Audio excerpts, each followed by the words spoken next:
Hello, हाय, नमस्कार. मी तुमच्याबरोबर एक शॉर्ट व्हिडिओ शेअर केला होता. Meeshoवरून मी काही प्रोडक्ट मागवले होते. त्याच्यामध्ये हे काचेचे जे बरण्या आहेत, जार्स आहेत, ते तुमच्याबरोबर त्याचा रिव्ह्यू मी शेअर केला होता. तर आज किराणा सामान भरलं तेव्हा मी हे सगळे जार्स जे आहेत ते भरून ठेवत होते. तर म्हटलं त्याचा एक व्हिडिओ बनवायचा. तुम्हाला भरून झाल्यानंतर दाखवते मी किती छान वाटतात ते. तर इथे ह्या बरण्यांमध्ये अगदी 100 ग्रॅम आपलं जे फोडणीचं साहित्य असतं म्हणजे जिरं, मोहरी, हळद वगैरे अगदी 100 ग्रॅमपर्यंत मावेल साधारण एवढे हे जार आहेत.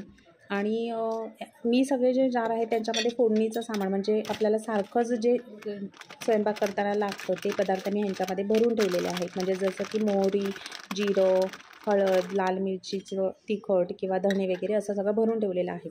तर 5 ते 6 बरण्या मी ह्याच्यातल्या भरल्या, बाकीच्या अजून भरल्या नाही आहेत. तर त्याच्यामध्ये काय ठेवायचं ते मी विचार करून नंतर भरेल. पण पहिले मी हे 5-6 ज्या बरण्या आहेत त्या मी भरून ठेवलेल्या आहेत. तर ह्याच्यामध्ये ना मला चमचे हे भेटले नव्हते. ह्याच्यामध्ये तुम्हाला चमचे दिसत असतील. तर हे चमचे मला भेटलेले नाही आहेत जार्सबरोबर. हे मी सेपरेट लोकल शॉपमधून विकत घेतलेले आहेत आणि ₹5 एक असा मला तो पडलेला आहे. स्टीलचेच आहेत, खूप छान आहेत आणि त्याच्यामध्ये अगदी काटोकाट मावतात. त्याच्यामुळे मला ते चांगले वाटले.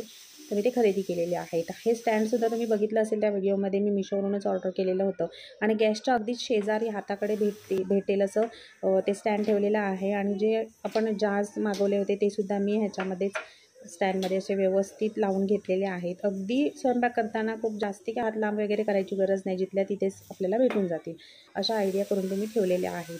त्याच्यानंतर त्याच्या बाजूलाच तुम्हाला एक मातीचं भांडं दिसत असेल तर ह्याच्यामध्ये असे मी पैसे भरून ठेवलेले आहेत. तर हे पैसे कसले, आपण किराणा सामान किंवा छोटं मोठं सामान आणल्यानंतर जे उरतात ते पैसे मी त्याच्यामध्ये असे आणून टाकते. तर हे इथे मी मुलांच्या जेवणानंतर असंच खायच्यासाठी म्हणून ते मी आवळा कँडी जी असते ती भरून ठेवलेली आहे. त्याच्यानंतर जेवल्यानंतर आमच्याकडे मुखवाससाठी मी कोणतीही अशी दुकानातून बडीशोप वगैरे आणत नाही. पहिल्यापासून आमच्याकडे साधी जी बडीशोप असते तीच मी अर्धा किलो घेऊन येते आणि तव्यावरती थोडीशी अशी रोस्ट करते ती. म्हणजे खूप अशी भाजत नाही. थोडासा कलर पिवळसर असा झाल्यासारखा वाटला का मग गॅस बंद करते. थोडीशी परतवून घेते तव्यावरती आणि मग त्याच्यानंतर मुखवास म्हणून त्याच्यामध्ये थोडंसं गूळ ॲड करून मिक्स करून बरणीमध्ये भरून ठेवते. थोडीशी भाजून झाल्यानंतर अशी परातीमध्ये किंवा एका पसरट ताटामध्ये काढून घेते ती आणि लगेचच बरणीमध्ये भरून ठेवत नाही किंवा लगेच त्याच्यामध्ये गूळसुद्धा मिक्स करत नाही, कारण की गरम गरम असल्यामुळे गूळ वितळू शकतं. त्याच्यामुळे थोडीशी गार व्हायला द्यायची बडीशोप आणि त्याच्यानंतरच बारीक केलेलं गूळ जे आहे ते त्याच्यामध्ये व्यवस्थित असं मिक्स करून भरून ठेवायचं बरणीमध्ये. आता हे गूळ माझ्याकडे बारीक केलेलंच होतं, कारण मी चहासुद्धा आमच्याकडे गुळाचाच असतो. त्याच्यामुळे मग गूळ आणल्यानंतर मी ते एक 4-4 किलो घेऊन येते आणि ते अगदी असं बारीक सुरीच्या सहाय्याने असं बारीक करून बरण्यांमध्ये भरून ठेवलेलं असतं. तर तेच गूळ मी ते वापरते आहे.